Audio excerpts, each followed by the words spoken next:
Hello, I'm Anthony. Welcome back to the Arturia CMI-V tutorial series. Today we're going to be having a look at two of the tabs in the main editor screen, the sequencer and the tuner and mapping. And as you'll see shortly, there's a reason why I've combined both of those screens into the same episode. If you want to help support me and my channel, please check out the Patreon link in the description below, or hit the join button to become a YouTube channel member. Thanks to everybody who's joined so far. I really appreciate it. It means a great deal to me. Okay then, the sequencer. I've dialed in the Dreamy Sequence preset, which is one of the stock presets that we've got. And it's a great tool for demonstrating what's going on because we've got a single sequence line. You can see these grey boxes at the top. That's the sequence. I'll just press a note on the keyboard and we'll hear what we've got.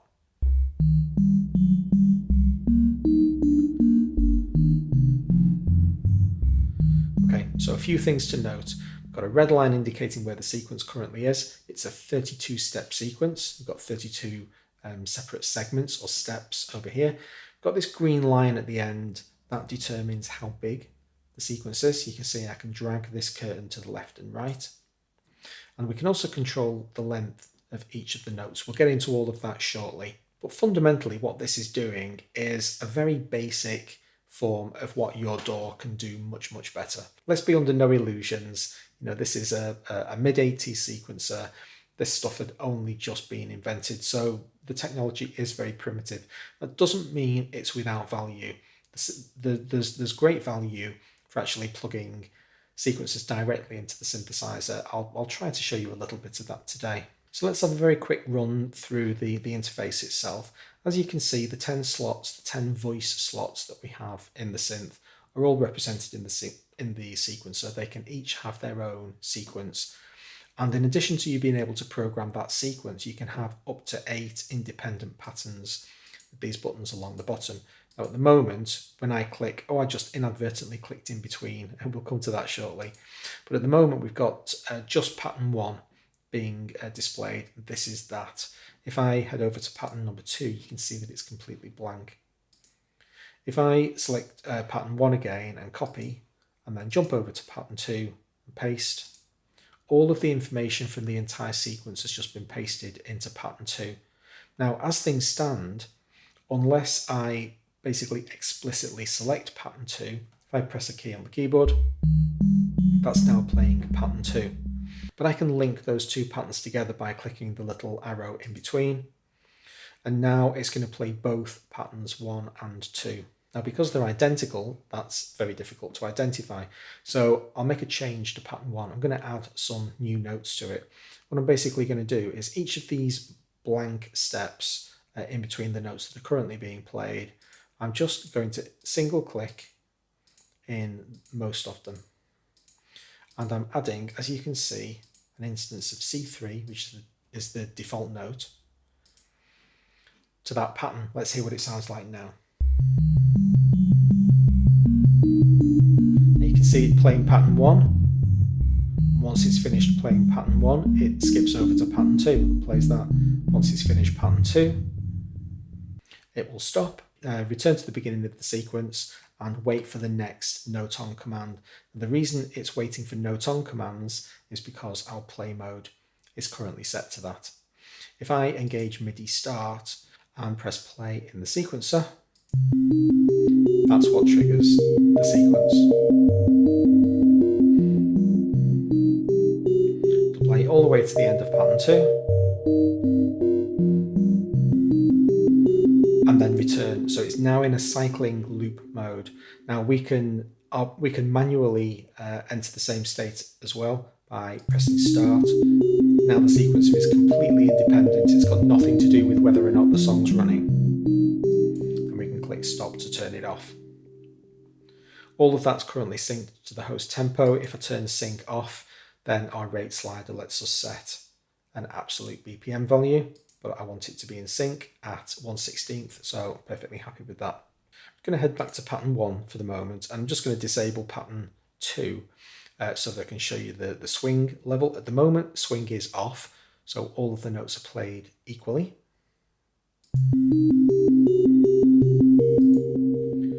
Crank swing up to the full, and now take 2 beats, make the first beat much longer than the second beat. Nice and simple.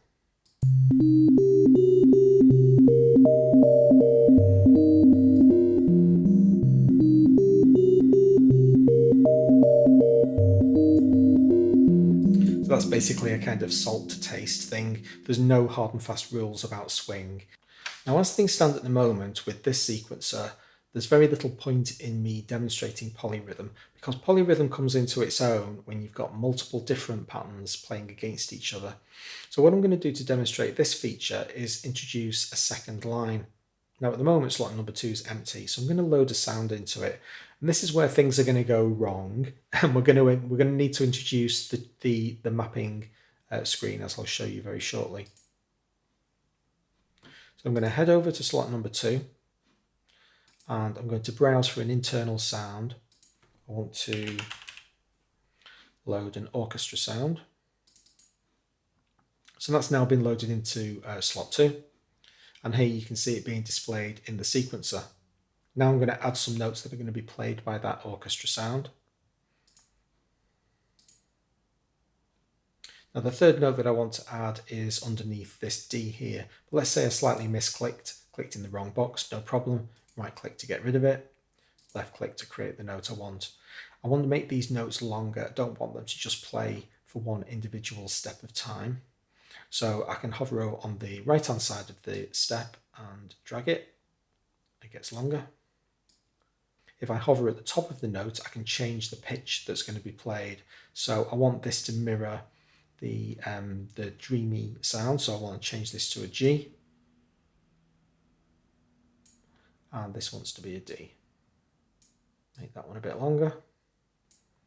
Now here's the problem we've got. If I head back over to the sound for a moment, I'll just mute the orchestra and I'll play a C. You can see on the tuner, C3.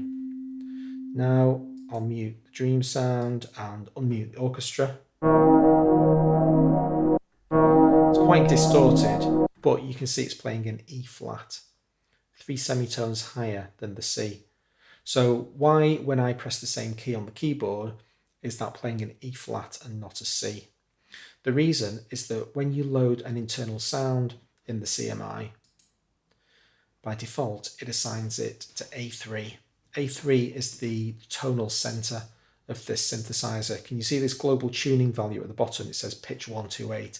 That's basically the seesaw middle around which A at 440 Hertz cycles. If you send pitch down to 0, it'll move A down by a semitone. At 255, it increases it by a semitone. But the fundamental thing is that the synthesizer is really centered around A440. And when you load an internal sound using the internal library, for some inexplicable reason it maps it to A. I'm playing a C on the keyboard, but you're hearing an E flat. There's 9 semitones in between these two pitches. If I drag this mapping, this little green square represents the tonal center, the pitch center.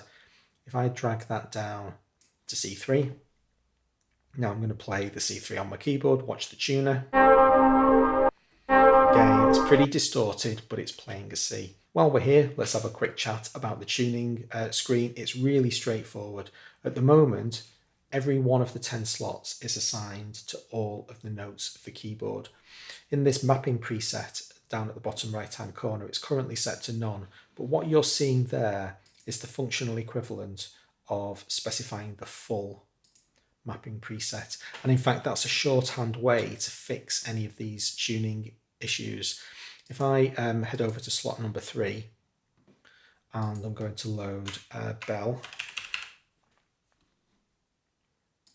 let's have a look in the mapping page. Again, it's assigned it to A3, but we need to determine whether or not the note is actually at the correct pitch. Every sample is different, you need to check this stuff out on a sample by sample basis. So again, I'll play a C on the keyboard. I need to mute the other 2 sounds.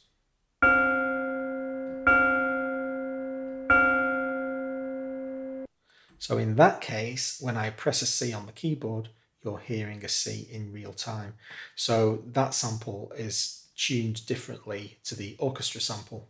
What this allows me to demonstrate though, if we go back to the map preset, that's what we were talking about. If I now select the full preset, it sets every note to exactly C3. If I'm going to press the C3 on my keyboard again. And this time we're hearing kind of sharp A. Whatever your slot maps are, you can also edit them in this slot map screen below. So I can pick the right hand zone up and the left hand zone. And as you can see, configure them very easily. Now this is where this stuff gets musical, because we can use this tuning and mapping stuff to make our sequencers easier to program.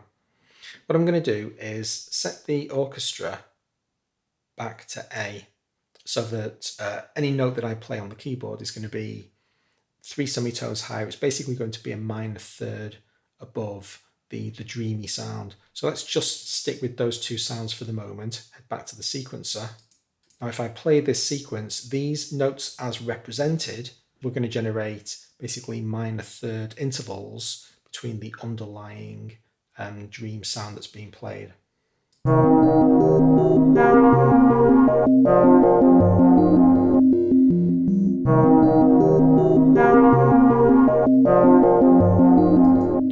And we can take that concept one step further. If we head back over to our mapping section, remember when we played the bell, it was initially assigned to A, and we discovered that it was actually chromatically correct because that's where the sample was centered.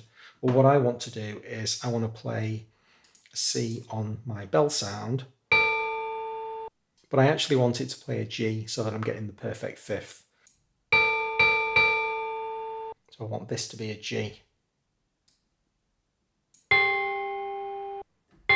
So raise the tonal center by 2 semitones, which is going to drop the pitch of the played note by 2 semitones. You can see it's pretty sharp actually, it's about 20 cents sharp. Just for kicks, let's go into the sound and actually tune it properly. We've got our fine control here. Let's pull it down by 20 cents. And now we're pretty much spot on G. So what I want to do now is add C's to my sequence for the bell sound. Bring them up to the correct note. So as far as the sequence is concerned, it's playing a bunch of C's and G's and D's. But under the hood, it's actually playing roots on the dreamy chord, minor thirds on the orchestra, and perfect fifths on the bell.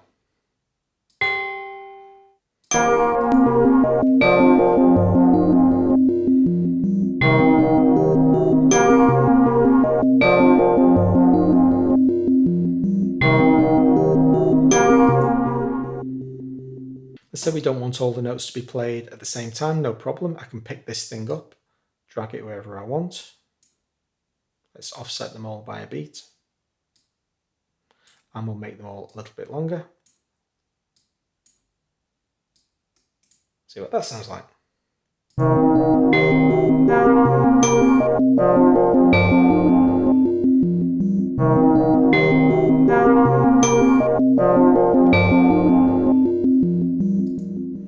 Now that we've got 3 different sounds in the sequencer, I can demonstrate polyrhythm.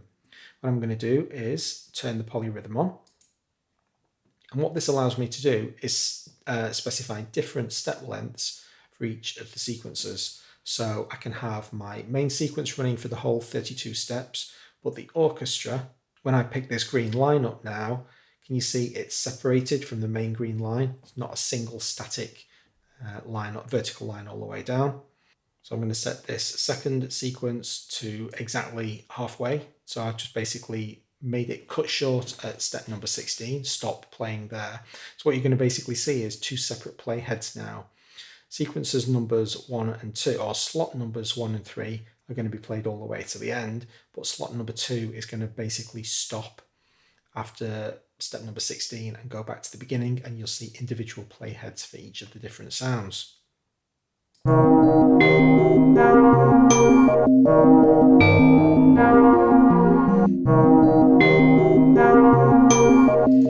Now, in addition to being able to specify different lengths for each of the sequences, you can also specify how many times that sequence will repeat before moving on to the next pattern.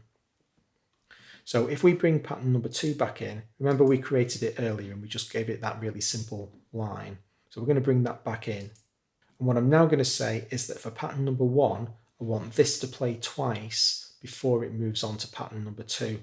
Now there are 32 steps in the entire sequence, so if I set this entire length of pattern number 1 to 64 steps, that's what this reset scroll bar does. Reset has no function if polyrhythm's off.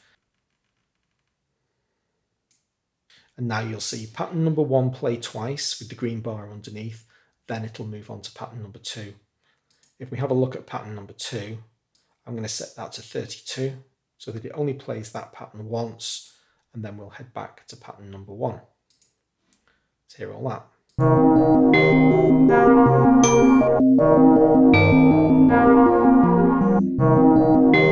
So this is the second time.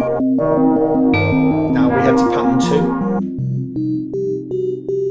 It'll play this once. And then we go back to pattern number 1.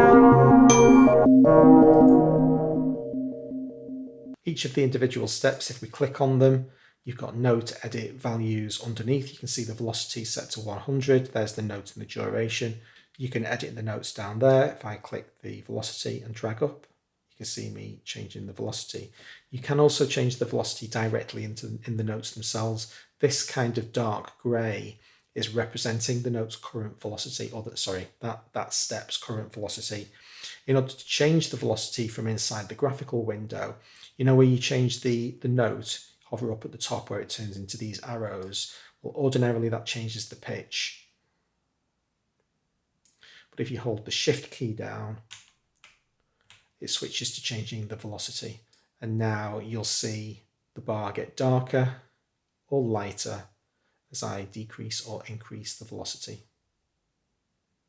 If I hold the Alt key down and drag a step, copy it, right click to delete. And that's the sequencer dealt with. Hope you enjoyed this episode. If you did, please hit the like button.